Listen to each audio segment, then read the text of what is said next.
And this is Mentality. You know, it's always about the space for real men, real talk, and real growth. We got a lovely young gentleman who goes by the name of Taschan. What's going on? Taschan. Yeah. So let the people know a little bit, because we met very briefly. Very briefly. I met you at Vox Talks. Big up Vox Talks and all the Poetic Unity crew and all of that. Gang, gang. Definitely. And when I met you there, you was telling everyone a little bit about your story. Yeah. And when I heard you talking, I was like, okay, this is a gentleman who's got a story that I really love to hear. So tell the people, before we get into your story though, just a little bit about you. Who are you? So my name's Taschan. Previously looked after a young person. Like you said, I gave a talk at Vox Talks in Peckham, and it was just a bit about my journey, what I've been through growing up, going to jail, coming out of jail, and just turning my life around. So that's what I'm spreading at the moment. That's it, really. Love that. Yeah, that's it, really. I said, I heard you speaking and I was like, oh my gosh, I'd really love him to come on Mentality and talk to me, because I was touched by your story. Do you know what I mean? Thank you. And I think the way you articulated yourself, the way you shared everything, you were so vulnerable, so transparent.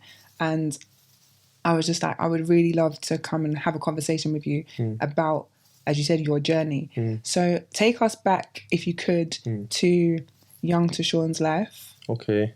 Am I pronouncing your name correctly? Tashan, but it's alright. I wasn't going to correct you. No, True on your team. I wasn't going to correct you. No. I can be corrected. I got worse. And names are like, that's why I was like, am I saying his name correctly? Tashan. Yeah, Taschan. Right.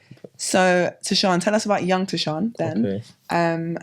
And what that living environment was like at that time. Okay. It's sadly a kind of common story. Single parent household. Dad wasn't around. I'm half Jamaican, half Turkish. So my dad was the Turkish one. He wasn't around. Mum was the Jamaican one. Do you know what's wild? Because I very did have the presumption that it was the other way around. That's what I'm saying. Everyone thinks that. Yeah. Everyone thinks that. But no, my dad was Turkish and my mum was Jamaican. So that was quite interesting. We lived originally in Canning Town. Okay. So I went to Star Primary School. That's in Canning Town, Star Lane. Just me and her. It was alright. Younger days, like I'm going back. So I'm going way back. Yeah. So I'm talking like Winnie the Pooh, beanbag, light shade, curtains, all of that. That's what I was into when I don't know how old I was, probably like 5, 6 or whatever. Yeah. Just then, at least to me, that felt like there was happy times there. Yeah, that's why I went back there. Right. That's the start. That's when before everything started going wrong. You know what I'm saying? So yeah, I would say that's probably my happiest kind of youngest moments. Obviously primary around school about ages. 5, you said? Yeah, 5, 6, them sort of ages. Then obviously that's when it started to go downhill. So them sort of ages, I didn't realise what my mum was struggling with. Okay. I wasn't aware of alcohol issues and those sort of things. You just assume that mum's in a good mood or she's in a bad mood. You don't know what's affecting it or things like that. So them sort of ages I didn't know. Very good in school, still a nuisance. Yeah. Good in lesson. As soon as the bell rang, nightmare. Didn't really go home too much. Like obviously at the end of school you're meant to get picked up. Yeah. I never got picked up. Okay. So I used to this now? Are we now in secondary school when? Even from primary. Even from primary school. Yeah, even from primary. Things were going wrong. Yeah, even from primary. Last one in the playground. Everyone else's parents has come. Yeah. Even my auntie would come, like my mum's sister. And then if she didn't, then it was just me by myself. So I'll just find my way where I'm not meant to go at a young age. You get what I'm trying to say? Yeah. So yeah, that's how it kind of started, to be honest, from primary school years. Yeah, I'll say that's where it started. Okay, so you're 5 years old, happy with your Winnie the Pooh. Yeah. Kitted out, man. Yeah, kitted out, loving life, all of that. Game Boy Advance, them days. Then you start to notice things are going a little bit awry. Mum's not necessarily doing things that other mums are doing. Yeah. Can you talk to us a little bit about the kind of maybe telltale signs? Maybe not telltale because you're 5, so you don't necessarily know. But no, but looking back, I know. What was the awarenesses that were coming up that made you think, something's... To be honest, I'll say the mood swings. Obviously, you see when you're that young, you're 5 or 6, you don't really recognise mood. You don't really understand happy and sad. You're just either having a good day or a bad day. That's kind of how it goes. But with her, she seemed to have mostly bad days. And that's what I started to wonder, like, why was she always sad? why was she never happy? Why we weren't laughing, joking, doing things together like watching TV, cooking, laughing, whatever. So that was probably the first telltale sign that I started to think, oh, mum's always sad.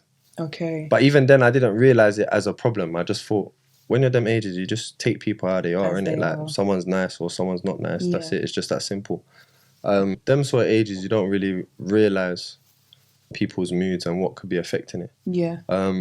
I think the major one, this brings us into the journey of me going into foster care and stuff like that. The major one was, we had neighbours upstairs. I'll never forget. There was a family upstairs and their son was quite overweight. Okay. And he used to run up and down all the Okay. time. Right. And it used to make our light shake. So Are you joking? No, I'm being deadly serious. Like, you used to hear like boom, boom, boom, boom, boom. And the lights used to shake, yeah? Then obviously one day, I think my mum just had enough. She's like, am I allowed to swear on it? Yeah, swear, bro. Alright, cool. She was like, yeah, fuck this. Like, I'm going up there. If I hear one more fucking bang up there, Wow. So she left the house, but I didn't realise what she was doing. She left the house. Okay. And she went and poured white spirit through the letterbox. She didn't like it. No, she didn't. But she threatened to light it. Wowzers. So they rang the police, obviously. Yeah, they rang mum's the on G police. shit though. Yeah. At 5, Like, your mum's on I wasn't smoke. understanding it Your at mum's 5. smoky But though. now looking back, I'm thinking she's either tapped or she's just, I don't know, innit? She's on one. But yeah, she put the white spirit through the letterbox, threatened to light it. And then not long after, the police came to the house and arrested her. Wow. So Okay. at the time, again, like I said, I didn't know what was going on. I thought she's gone to have a word and she's just gone out. I'm not even aware that police have come. Wow. None of that. How old are you at this point? I'm about 6 or 7. Okay, so you're still young. Yeah, young. So I'm not knowing nothing that's going on. I'm hearing a door slam. That's it, she's gone. Yeah. Cool. That day, no dinner. And were you used to her leaving like this? Yeah, regularly. Like, she was never really present. Only really on a weekend. Obviously, I had school, so Yeah. either I'll come back and she's there, or I'll come back and she's not there. So it was kind of the norm. I didn't think nothing of it. Great. It's only the next day I woke up, she wasn't there, that I started thinking, wait, what's going on here? Yeah. Then I don't know what story she spun then, but no one came to the house to check. Wow. You know, like, if she was to get arrested, she's meant to say, like, my son's in there. Son's at home, yeah. Someone's meant to come maybe half an hour later. And nobody came. No one came. So next morning, I'm starting to think, well, what's going on here? Then the police came. Like, the next day, the following day, like, afternoon times, the police came knocking on the door. And this is what I'm saying. Your environment really sets you up for how you live your life, because the police were banging on the door, talking through the letterbox, like, is anyone in there? Yeah. Obviously, I'm like 6 years old. So when he's like, is anyone in there? I'm like, no one's in there. Obviously baiting myself up. But at 6, you're 6. yeah, I'm thinking he's just going to hear no and just go away, you get? Yeah. So obviously I've said, yeah, no one's in there. Now he knows definitely someone's in there. Yeah, they come through the door, whatever. And then took me to the police station. But they took me to Tottenham High Road police station, because my nan is from Tottenham. Right. So they thought, So where were cool. you living at the time? I was still in Canning Town. Right. Okay. That's where my mum lived. Yeah, that's where my mum lived, Canning Town. Yeah. But my nan lived in Tottenham. Okay. And I was always regular back and forth to Tottenham. So they took me to Tottenham police station on the high road. And then they were trying to put me with my nan. But my nan was elderly. She was ill. So they didn't put me with her. They put me into foster care. And so the nan is your maternal grandmother? Yeah, it's my mum's mum. Yeah. So yeah, that's how, like, my foster care journey started. That's how that started. Yeah, not a lot of people know that, but that's actually how it started, like how I got put into foster care. Right. Obviously, there's other factors, like in terms of like physical abuse and stuff like that, but that wasn't the actual reason I went into. Her getting arrested and going to prison was the reason I went into foster care. So can I just interrupt you 1 second? Yeah, go on. So you just mentioned there was like some like physical abuse and stuff. Yeah. And that wasn't the reason that you were taken from them? Nah. Because obviously no one knows about that. For real, because you're 6. Yeah, and that's within the household. Yeah. Do you get what I'm trying to say? Okay. So obviously some children, they'll go to school, they'll have marks and whatnot, so people will notice it, or and you didn't they might tell someone. I didn't have any. So the majority of mine would be on my torso. They wouldn't be like on my hands or on my face, or do you get what I'm trying to say? Yeah. And primary school, you're not really doing up PE, shorts, t-shirt. Yeah. You're just in your school uniform, jumper, trousers. So no one really knew about that. It's only until afterwards when I went into care, started speaking to social workers, Okay. going for therapy, and Yeah. people ask you certain questions. Then you start saying, yeah, like mum used to get angry and mum used to hit me, da da da da. Yeah. So no one actually knew about that. So yeah, that's how I started my journey going into foster care. And how long were you in foster care for? Onwards until 18 from there. Until 18. So from Yeah, 6 years. So from 6 or effectively 7. your whole That's it. done. childhood. Yeah, straight. From there, finished. Like, I tried several times to go back to my family. Obviously, apart from my mum. My dad moved back to Turkey. But apart from my mum, I had my nan and I had my auntie as well. They were, like, my auntie was Leytonstone. My nan was Tottenham. So they tried several times to put me back with my family. But the family was fractured from stuff that happened before I was even born. So Fair. Okay. it never really So worked. it was never a safe Yeah, like my aunt said that she went to court and tried to fight for custody. My nan tried to do the same. Yeah. But it just never worked. They look at stuff like, my aunt was in a 1-bedroom flat. She already had her son. Okay, So no space there. Logistically even. Yeah, my nan, she's elderly. She's got mad health issues. How can she look after a 6-7-year-old? Do you know what I mean? So those are the things that kind of went against me at a young age. But you're not aware of these things. Like, obviously at those ages, you go, you sit with a social worker. Before you know It's just it, routine they're putting, they're just putting you in someone's yeah. house. Like, oh yeah, this is your new family. Da da da da. So that's just how it goes. Sadly, that's the process. But yeah, I've been in talks with lots of different social services in different boroughs to try and change that process and put more pressure on trying to put people back with their families. I love that you're advocating for that though. Yeah, I definitely. think that's dope. Like, especially knowing that you've been through it. Yeah, I'm speaking from experience. Yeah, it's not just 100%. something I've heard or looking at statistics or anything like that. It's actually something I've been through, and I'm trying to put together training packages for social services in different boroughs on loads of different so foster carers, social workers, and young people as well. So I love that. That's what I'm trying to do. Can we explore like a little bit of like the emotional side of, at least, like, because I know there's more of your journey, but the part that you've kind of shared so far. Okay. Can you talk to us a little bit about like the impact that it's had on you as a man today? Because we had a guest previously on a previous episode talking about men who are often raised in single parent households, particularly with a single mother. But you didn't even have like the stereotypical single mother upbringing because of, like you said, the abuse that you experienced going into care. How do you think those experiences have kind of shaped you as the man that you are today? Do you know what it is? That's a difficult question because the way it shaped me, I think, is a blessing. I'm happy the way it shaped me. Obviously, I've had to be. It wasn't my choice. Of course. I'm happy with the way it shaped me. Yeah. But a lot of times to the outside world, they say it as a bad thing. So I'm very much detached from everything. I don't get highly emotional. I don't get really happy or I don't get really sad. So I could do something amazing and everyone will be like, oh, that's amazing. And to me, it's kind of normal. I'm like, oh yeah, I done it. What's next? Or something terrible could happen, like a bereavement or something. And I won't feel the same feelings as someone else might feel. So I'm very numb to a lot of things. I'm glad you used that word. Yeah. That's kind of what I was thinking. And I wanted to ask, is that the sensation that That's comes up for you? That's what it is. Like, I'm very much numb because people have to understand, you see, when from a young age, you're put into situations that you don't choose to be in. You start realizing you don't really have many choices. Even as an older person, like people say you have free will, you can decide to do this, you can decide to do that, but there's limits to everything you can and can't do, realistically. Like career-wise, education-wise, there's only so far you can get in certain things unless you go outside the box, unless you know someone or unless you've had a different start to life. So growing up, that kind of followed me, that numbness, not being able to, like, for example, speak to my mum from a young age, have certain moments with her growing up and stuff like that. Yeah. A lot of things that should have probably mattered didn't matter. Okay. Because the things that did matter, I didn't get to experience. Do you get what I'm trying to say? Absolutely, yeah. Yeah, so that's probably what followed me and shaped me the most, I would say, is the numbness. The numbness, okay. So you're saying that the thing that you feel like shapes you the most is the numbness. So, and you don't really feel that you have the highs or the lows, and sometimes even things that typically would be like a big deal for people is not necessarily that for you. Nah, sadly not. How do you think, if at all, that translates for you in interpersonal relationships, specifically with women? having this kind of like muted, numbed, That's the problem. diminished sensation. That's the problem. We got there now. That's the problem. What is the problem? Usually, it's women in my life that will pick up on it.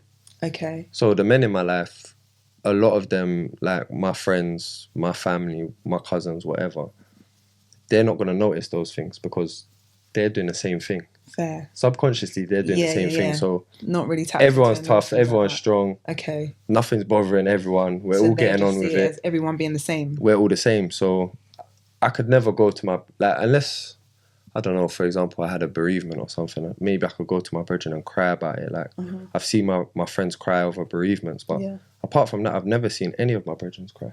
Interesting. Like, some of them have got long sentences in jail. I didn't shed a tear when I was getting a long sentence. How long did you get put away for? I got a 10-year sentence. And there was zero. There was no. That's. Are you saying so? Sorry, and there was emotion. I'm only interrupting you for clarity. That's fine. So that's I'm fine. not That's trying to stop you from speaking. Yeah, that's okay. So you're experiencing the numb. So I'm just trying to see. So when you got sentenced, are you saying like your feelings of numbness and not even really being able to respond to things were as early as from when you got sentenced? Yeah. So from school, I've been like that. Okay. Like getting detention, I didn't think like, oh, what's my foster mum gonna think? Like, I just didn't care because it's like, okay, I've got detention. Either they're gonna be mad about it, or they're just gonna be accepting of it. Like, I find that I put a lot of logic into everything. Okay. But never any emotion. Interesting. And that's the problem, like you raised, when it comes to relationships and stuff and interpersonal relationships, even friendships and stuff like that. I come across very cold, and people find it hard to connect to me on an emotional level because I'm very guarded. I don't let them into those things. I'm happy to sit and talk about it and discuss it. Yeah. But they'll never feel it. Like I'll never display it. So that's the difficulties I have in terms of like relationships. But like I said, with a lot of my friendships, especially male ones, they don't notice those things because they're doing the same thing themselves. Okay. So it never comes up. I hear it. It's always the women that will be like, why are you moving that way? Or why don't you do this? Why don't you do that? So that's the only time I've been able to reflect and actually say, like, okay, maybe, even though I see it as a strength, maybe down the line it'll become a weakness. Right. Okay. So I'm just, because we're going through a lot right now, it's gonna be a deep conversation. Deep dive. So you're saying that, so you experience this numbness. Sometimes people experience you as being quite cold, not necessarily connecting on an emotional level. And you said that from your experiences, particularly women that pick up on that. And you see it as a strength currently, correct? Definitely, yeah. In your own downtime, when it's just you, is there a part of you that perhaps, I don't want to say would like to be a little bit more open, but is there a part of you that kind of understands that connection could be something a little bit beneficial? Does that make sense? Yes and no. Because the reason why I'm asking what you think in your own downtime about this kind of numbness is, if we're consistently in this numbness, in this not processing of emotion, in this kind of like barriered space, how do we potentially like move through that to kind of this is the difficulty, dissolve it a little bit? I think it's all down to perception. Okay. So a lot of people say you need to open up because that's how you really feel and that's how you get to connect with someone. And but that's their sort of perception of it. If I don't want to connect with someone, or I'm happy at the level I connect with someone, and that serves my needs, for example, in a relationship, then I don't need to dig any deeper. Yeah, do you get what I'm trying to say? Yeah. And it's very selfish. Like I do understand that. Obviously, you have to take into account your partner's feelings and what they want and stuff like that. But at the same time, I'm on my own journey, so I'm not going to stop that for a partner or change that for a partner. I'm going to be the way I am. And if that's something that is so detrimental to them or frustrates them so much or that they can't understand, then that's not the person for me. So my person has to understand, like, okay, he's like this because of this. Yeah. What can I do to either ease that or manage it within myself? Yeah. Because there might be things that they do that I don't like. 100%. I'm not going to press them on it. Yeah. I'm going to accept them the way that they are. Yeah. So everyone has flaws. And if my flaws is I don't connect as much as they would like, Yeah. that's not really a me issue. No, Like, and I wouldn't necessarily, do we need to even call it a flaw? It I don't just know. is currently It's how labelled as a currently. flaw. I don't Yeah, see it as a flaw. I hear because I probably wouldn't have been able to get through everything I've been through if I was super emotionally in tune and I felt everything that happened. I would have gone mad long time ago. So there's pros and cons to it. That's why I say it's all down to perspective. Of Because, course. for example, like there's probably people out there that's been through less than I have and have come out worse because they felt it a lot stronger than I have. Right. So that's the way I look at it. And Yeah. in the bigger picture, if you look at things that's going on in third world countries, wars, explosions, someone's going to try and tell a young kid somewhere whose house got blown up and his parents have both died in front of him that he needs to feel more. Yeah. And why does he need to feel more? I hear it. No, I do. Who is he feeling more for? Do you get what I'm trying to say? Like, Yeah. So, yeah, I think if it works for me, then I ain't going to change it for no one. So. Okay. I fully hear that. I think what I'm hearing from you saying is you've been through particular things in your life and you've had to handle them and you've chosen to handle them in particular ways, and these things have effectively protected you. Definitely. And if you didn't create these coping mechanisms the way that you have, potentially you could not be sitting here today. Exactly. In the kind of like more evolved space. Yeah. You could have taken it completely in a different direction. Definitely. Yeah. And people suffer from loads of different things. Like people can spiral, people have mental health. Yeah.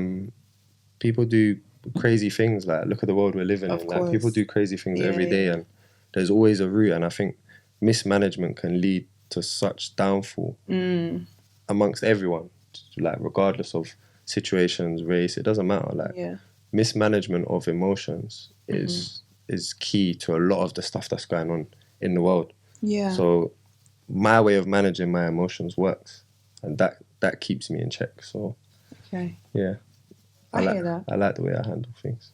And I like that you said, like, you know, even if somebody perceives your process as a flaw or a negative process, they're allowed to see it that way. Yeah, definitely. Because it might just not meet where they're at. Exactly. But currently, you're in the space where you are. Yeah. If there comes to a point in a time where you might feel, actually, I might want to explore.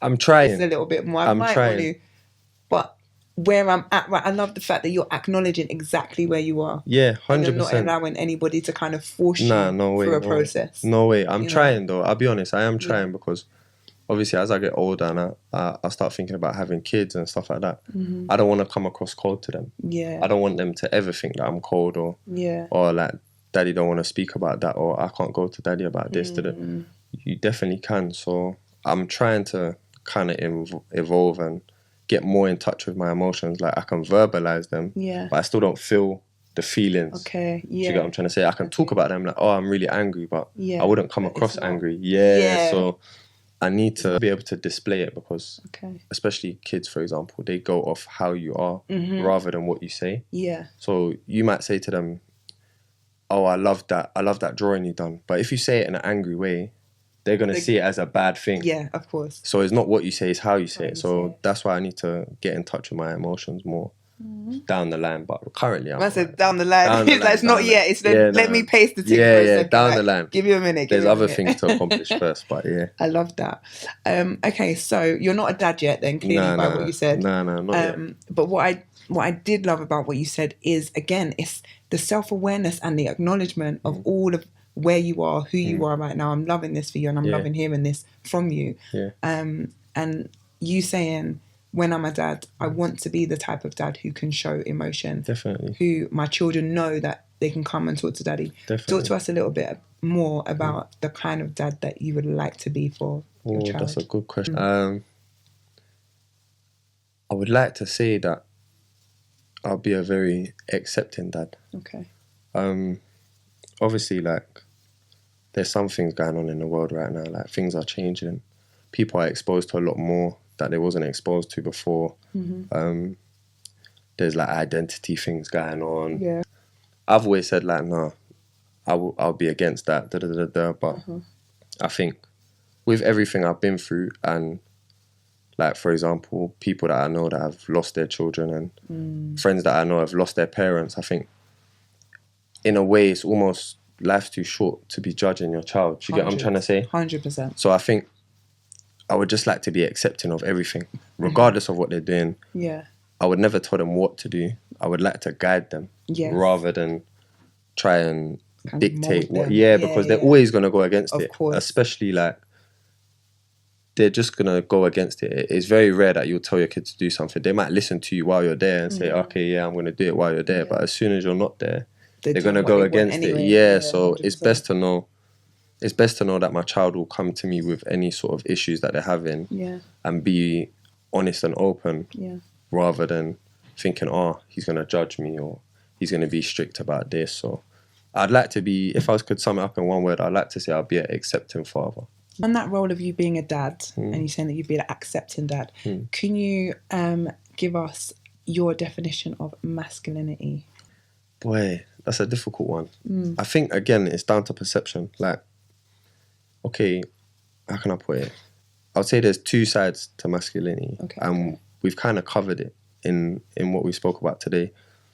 A lot of the time it's perceived that masculinity is strength, being strong and being a provider and being a protector. But a lot of the time people don't understand it's usually the men that need protecting and need providing for.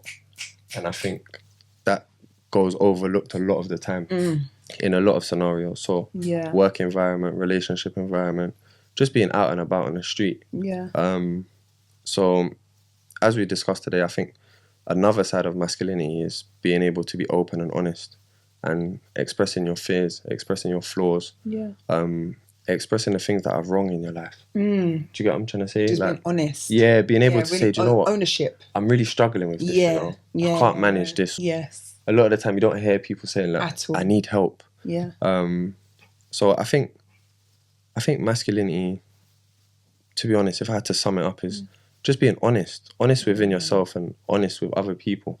I think too many people are dishonest within themselves and dishonest to other people. Everyone wants to appear to be doing the best and appear to be looking the best and succeeding, but behind closed doors, a lot of people are struggling and they don't want to just be honest. So I think I would say masculinity is just being honest, being able to be honest. I think that comes it's very difficult for men to do that. 100%. So I would say masculinity, just being honest. So something that you just said there, you said that oftentimes men also need provision and protection. Definitely. For you, what does that look like? How can people provide and protect for you specifically? I don't know, it's difficult because I'm hard-headed, man. I like to do everything by myself for myself, so it'll be very difficult. Like, I've had sort of challenging things with it. But I would just say probably understanding. Like, if I get close enough to you to express what I've been through and some of the struggles that I've faced, try and understand it on a deeper level, but understand it and apply it in all circumstances. So, for example, if I have one conversation, they might understand in that conversation. A week later, they're mad about something. Right. And all that understanding goes out the window. Out the window. Now I'm just a normal man. Yeah. I should be doing X, Y, Z, but you're forgetting I'm not your average man. So I think just understanding it across the board is a provision in itself. I don't really need much from anyone. Like, I'm very self-sufficient. I'll get up and go and do what I need to do by myself. So I would just say understanding. I think across the board, not even just for myself. I think in relationships, friendships, across the board. Okay, fair. Yeah, even like just the public in general of people that are coming out of jail trying to turn their life around, or people that have gone to jail. Like, everyone's so quick to slam people and he's done this and he's done that, but no one ever looks into the story and tries to sympathize and tries to really understand, like, oh, okay, if that was me, what would I really do in that situation? And did he really have many options given the circumstances you get what I'm trying to say? Put in? So I think, just on a whole, understanding is probably the biggest provision just for humanity, not even for myself or men in general. So I'll say, yeah, that's what I'll say, understanding. Love that. I feel like I'm going to need you to come back and visit me again. That's right there. Because I feel like time-wise, we haven't had enough time to deepen into the whole story. We can do a part 2. It's cool. We're going to have to. Because I know, obviously, you spoke up to the point where you were taken into care and that kind of journey and how that's kind of impacted you as a man. Before I let you go, though, I would really love, because to let the people know, so you went through that period of life. Yeah. And then you kind of briefly touched on the fact that you were sentenced for 10 years. Yeah. You're currently sitting here, though. Yeah, definitely. Let me know before, off camera, that, 2 days ago, it was how long? Yeah, it's been 2 years, man. 2-year anniversary. 2-year anniversary. Yeah, we're celebrating. We're outside. Back home, Definitely. living a completely different life. Yeah, blessed, man, blessed. Can you very briefly, if you had to tell the viewers right now, anybody who may have been living a type of life that you were living that led you to get sentenced. Okay. That's the space that they're in right now. Yeah. They're, living outside of the law, so to speak. What advice would you give to young gentlemen in those positions right now to potentially avoid what you had to go through? I'll say my main point is just focus on family first. I think a lot of people that are living outside of the law, they'll use their family as a reason to do what they're doing. Okay. Like, bro, I'm doing this for my mum, like, she's struggling, or I'm doing this for my family, But if they went and asked their family, if they were happy with what they're doing, their family will tell them no. Yeah. I'd rather you struggle with me than commit crime to go and get this little piece of money, and then when you get your little piece of money, you're not even really spending it on your family. Yeah. Enough people, they'll go and do what they're doing. Yo, talk the things no, though, but for it's real. true. Like, it's if we're being truth. honest, even me, I've done it myself. I've done it myself. Like, when you're young and you're making whatever type of money, you're not even thinking about responsibilities. You're not going back home and like, your mama made this, or obviously mumsy's not going to let you even bring that into the house. What am I talking about? But a lot of people don't actually do anything with it. Like, they'll save it, they'll put it on their Snap, they'll put it on their Instagram, they'll go buy a whole new wardrobe, start doing mad stuff that the rest of their family is not doing. So I see like a repeating cycle. Like, whoever's doing whatever is the lit one out of their family. Yeah. And they're saying, rah, my mum's struggling, this person's struggling, this is why I do what I do. But they're still struggling while you're doing them things. While you're doing the madness. Yeah, so... And then, like you said, if they were to ask them, they would say, I don't even want you to do it anyway. Jail's not no joke. There's people in there committing suicide. There's people in there killing other people. There's officers in there mashing up people for fun. Like, there's a lot of things that's going on in there that people don't realise unless they've been there. So it's always heartbreaking. Like, I done a long sentence, so a lot of people I knew in there got out before me. Okay. And when I get out there back in, and it's just like, if I can do it, you can do it. So I don't know why people don't think they're capable of it. Like, you're really capable. It's like, I don't know if it's lack of self-belief. I don't know what it is, but I would just... Can you just look down the camera and say, you're really capable, though? No, but it's true, you are. Like, you're definitely you're really capable. It's true. So, yeah, I would just urge whoever's in that life currently to think about their family and think, how far is it actually going to go? I'm all for, if you're doing what you're doing and you've got a specific goal and you're like, raw, when I reach this goal, I'm quitting, I'm out. But no one ever gets out. Like, I don't know a lot of millionaires or... Yeah, they don't get on the way they think they're going to get out. Super successful business owners that, oh yeah, I used to do this, but now look what I've built. Most of the time it's just a wardrobe, couple jewels, couple watches, whatever. Stuff. And then a long, hefty bird. And that's usually how it goes. So, yeah, just be realistic with what you're doing and just think of your family, man. I'll just say that's probably what I would advise them to do. Yeah. Think of their family, not themselves. Love your family and not yourselves, guys. No, word. Do you know what? I'm upset. I'm upset that we have to cut. Because I feel like we've just got so much more to talk about. Yeah, that's cool. Do you feel like you got more to share? Yeah, definitely. We're just getting started, man. We're just getting started. We're gonna do a part 2. Yeah, but before 100%. I let you go, here on Mentality, I always do like a quick fire round with people. So I'm just gonna say quick fire things, and you just tell me super quick. Yeah. All right, cool. Go on. Okay. Love for me feels like abnormality. You asked. I did. Answered in the purest. Yeah, abnormality. Ooh, okay. A message for my brothers is... Stop before you get stopped. Stop before you get stopped. Okay. Don't know what I mean. 100. Life looks like A Rubik's Cube. Hey, it really does. It does. It does. Yeah, it does, but practice makes perfect. Man. Practice makes perfect. And that's it. That's the end of the quick fire. I survived. Yeah, love that. Thank you for those answers. Wow. All right, so before we let you go, can you let everybody know where to find you on socials? Plug your clothing brand as well, please. Yeah, Big T LDN Instagram, number 2. The one I had before got shut down on release. Imagine. So Big T LDN, number 2 on the gram. Yeah. T Capone LDN on Snap, or Big T LDN on Snap as well. Okay. Clothing brand is Cold Hearts under Inside Out. So if you look online, Inside Out PJT, you'll find the website there. Loads of other designers, good quality garments there. Quickly tell the people about the ethos behind the company real quick. Definitely, it's just helping people that have got lived-in experience, come out of prisons, turning their life around.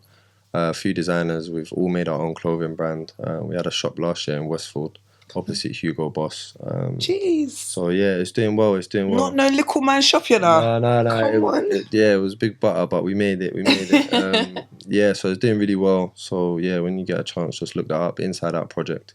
You'll find it. We're doing great things, man. Love it. Yeah. It's really important, especially like in the spaces that are out right now. Social media is wild. It's the wild Definitely. west It's killing right our now. people. Yeah, It's killing our people. Listen, It's killing our people. and I really just feel like stories like yours, so positive. You've been through a lot. You've turned the whole situation around, and not only have you turned it around for yourself, you're also going back into the communities, supporting other people. Definitely. Like you said, doing the work with the councils and the social workers and all of this. And I feel like for me, this is part of the reason why this space is important to me, because even with the wild west and all the crazy things that are happening, we can tell positive stories. 100%. We can share things that are not passer every day. 100%. Do you know what I mean? We can see men in positions who are contributing to the community, contributing to society, and actually want to flip the narrative. 100%. I think spaces like this are key into changing what's going on in the community, because everyone's focused on who's doing what that's in a negative space. So it's refreshing to have positive spaces where you can talk about positive things, and you never know. There could be a young person at home now that, like you said, they're living that life, but their heart's not in it. They don't really want to live their life, and conversations like this might steer them away from that. So I think it's vital work that you're doing, and you should be proud of what you set up. Oh, thank you so much. You're welcome. Appreciate that. So on the note of giving gratitude, so I don't know if you know this about the mentality space, but when you guys come here, because we are grateful for you, because you are doing great work, because you are an example of positivity, resilience, transformation, and all the things, we don't just want to give you verbal flowers. Okay. We want to give you literal flowers. Okay, I wonder who they were for, you know. So courtesy of my assistant. Yeah, I know it's not that, often that men get flowers. Yeah. Like I said, we can all say it. We can say how valuable you are. No, but this is appreciate just that. our little gesture, just to say. Yeah, people should give flowers more, man. 100%. Yeah. So I appreciate that. Thank you very much. Very, man. very welcome. It's been a pleasure, and we look forward to part 2. I'll bring some gifts next time. Oh no, you are the gift. you come back for the part 2. That's the gift. All right, cool. So on that note, gang, this has been Mentality. I am the Civilized Savage, and join us for the next one. Peace.